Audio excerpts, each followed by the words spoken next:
One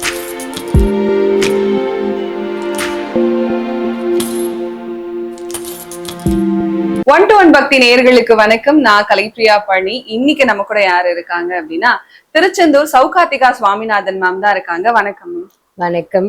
பொதுவாவே குரு பயிற்சி அப்படின்னு ஆரம்பிச்சாலே எல்லாருமே சொல்ற ஒரு வார்த்தை என்னன்னா, குரு வந்துட்டாரு, கவலையே கிடையாது, கொட்டி கொட்டி கொடுக்க போறாரு, சந்தோஷமா இருங்க அப்படின்னு சொல்லுவாங்க.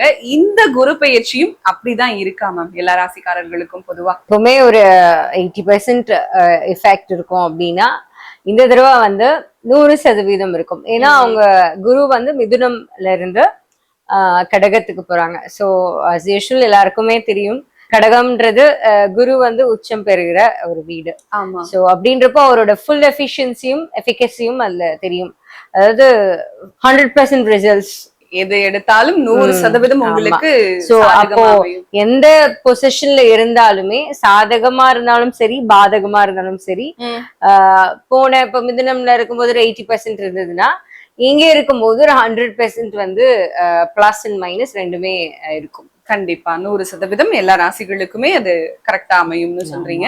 ஒவ்வொரு ராசிகளுக்கும் இந்த குரு பயிற்சி எந்த மாதிரியான அதிர்ஷ்டத்தை கொடுக்க போகுதுன்னு பாக்கலாமா? கண்டிப்பா.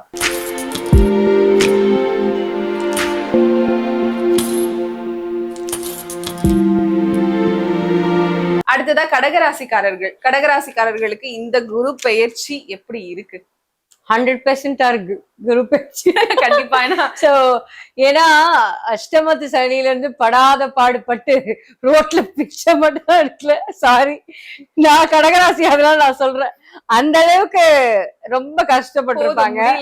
ஆமா, அதாவது 7.5 ஆண்டுகள்ல வந்து சனி பகவான் வந்து என்னெல்லாம் கொடுக்கிறாரோ அத வந்து 2.5 ஆண்டுகள்லயே கொடுத்தா என்னவோ அதுதான் அஷ்டமத்து சனி. சோ இப்போ ஒரு பயங்கரமா இல்ல, அந்த அளவுக்கு கஷ்டம் அது சொல்ல கூட முடியல. இல்ல, இப்போ வந்து ரொம்ப ஒரு சந்தோஷமான ஒரு சூழல் தான் கடகராசி. கண்டிப்பா. ராகு 8ல இருந்தாலும் கேது 2ல இருந்தாலுமே நம்ம ஜூபிட்டர், அதாவது நம்ம குரு பகவான் வந்து எப்பவுமே ஒரு ஒரு மாசிவ் ஹிட் தான் கொடுப்பாரு நமக்கு. கண்டிப்பா. சோ குரு பகவான் உச்சமாகிற இடம் வந்து கடகராசி ஆப்வியஸ்லி. சோ அதனால நற்பலன்கள் அதிகமா தான் இருக்கும். எப்பவுமே சொல்லுவாங்க கடகராசி பொதுவாவே குரு வந்து ஜென்ம குரு வந்துட்டாங்கன்னா ராமர் வனவாசம் படும். அத வந்து நம்ம பாசிட்டிவாவும் எடுத்துக்கலாம். எப்படின்னா மேபி நிறைய டிராவல் இருக்கும். பாசிட்டிவ் சைட் பார்த்தா நிறைய டிராவல் பண்ணுவாங்க, இருக்கிற இடத்த விட்டுட்டு வேற இடத்துல வந்து ஒரு நல்ல ஆப்பர்ச்சுனிட்டிக்காக போவாங்க. சோ அந்த மாதிரி விஷயங்கள்லாம் வந்து கண்டிப்பா நடக்கும். அப்படி எடுத்துக்கணும். ஏன்னா எல்லாருக்குமே ராமரோட ஜாதகம் கிடையாது இல்லையா. அவரோட ஜாதகத்துல மிச்ச கிரகங்கள்லாம் எங்க இருக்குன்னு நம்ம கண்டுபிடிக்கணும் இல்லையா. ஜென்ம குருவை மட்டும் வச்சுட்டு நம்ம அதை சொல்ல முடியாது. கண்டிப்பா. சோ ஏன்னா குருன்றது சப்போஸ் வந்து ஒரு சப்போர்ட்டிவ், இப்போ துலாம்க்கு ரிஷபத்துக்குலாம் குரு வந்து பெருசா பாசிட்டிவா எதுவும் பண்ண மாட்டாங்க, கெட்டதும் பண்ண மாட்டாங்க, நியூட்ரலா தான் இருப்பாங்க. இப்ப சனி பகவான் பனிஷ் பண்ற மாதிரி குரு பகவான் பண்ண மாட்டாங்க, அவ்வளவுதான். ஆமா. சோ அம்மா அப்பா மாதிரி நமக்கு குரு. சோ அதனால அவங்க எப்பவுமே நமக்கு பெருசா பனிஷ்மெண்ட்லாம் இருக்காது. சோ ஜென்ம குருன்றதுனால பயப்பட அவசியமே கிடையாது.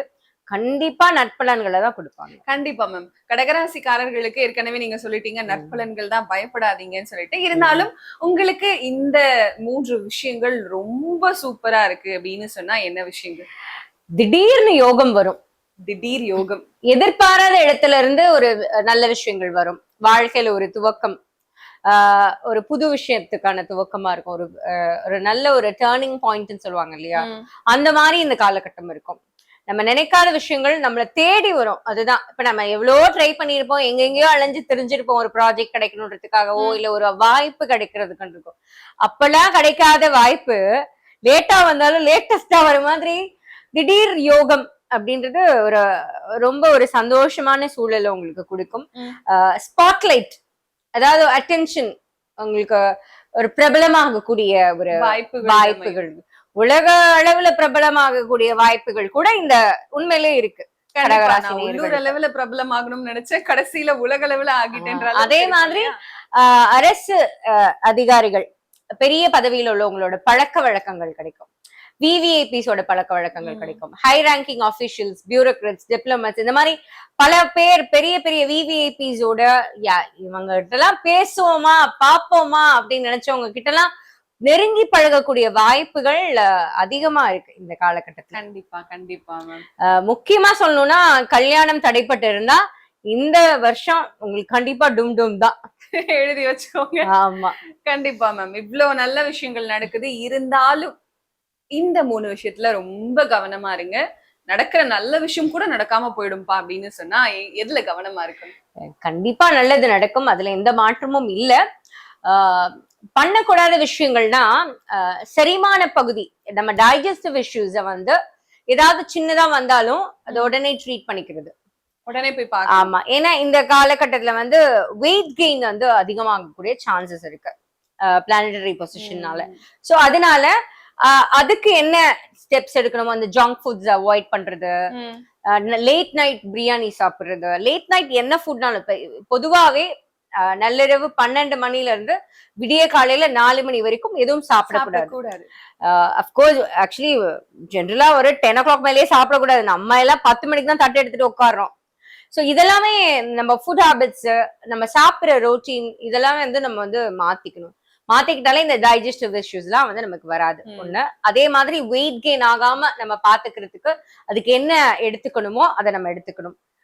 வார்ம் வாட்டர் குடிக்கிறது, நல்ல வெதுவெதுப்பான தண்ணீர் குடிக்கிறது. ஆமா, வெதுவெதுப்பான தண்ணீர் குடிக்கிறது ரொம்ப ஒரு நல்ல பழங்கள். லேட்டா எந்திரிக்க கூடாது, காலையில ஒழுங்கா நைட்டு லேட்டா சாப்பிடக்கூடாது, சீக்கிரமா சாப்பிட்டு தூங்கணும், காலையில சீக்கிரம் எந்திரிக்கணும். கரெக்ட். ஏன்னா அந்த பிக்சட் ரொட்டீன் அவங்க வச்சுக்கிட்டாங்க, கரெக்டான நேரத்துல எழுந்து பண்றாங்க அப்படின்னா அவங்களோட சுறுசுறுப்பான ஆளுக்களை பார்க்கவே முடியாது. அதுவே லேட் நைட் படுத்துட்டு, பொதுவாவே எல்லாருக்குமே டயர்டா இருக்கும், இவங்களுக்கு ரொம்ப டயர்டா இருக்கும். ஏன்னா இவங்க சந்திரனோட ஆதிக்கத்துல இருக்கிற ஒரு ராசி. சோ வந்து நைட் வந்து அவங்களுக்கு ஒரு க்ரோயிங் பீரியட். ஆக்சுவலா கடகராசிய பாத்தீங்கன்னா நைட்டு தான் ரொம்ப ஆக்டிவா இருப்பாங்க. சந்திரன் அப்பதானே வராரு, ஈவினிங் தான் அப்படியே ஃபேஸ் எல்லாம் க்ளோ ஆகும், பிரகாசமா ஷைனிங்கா இருப்பாங்க.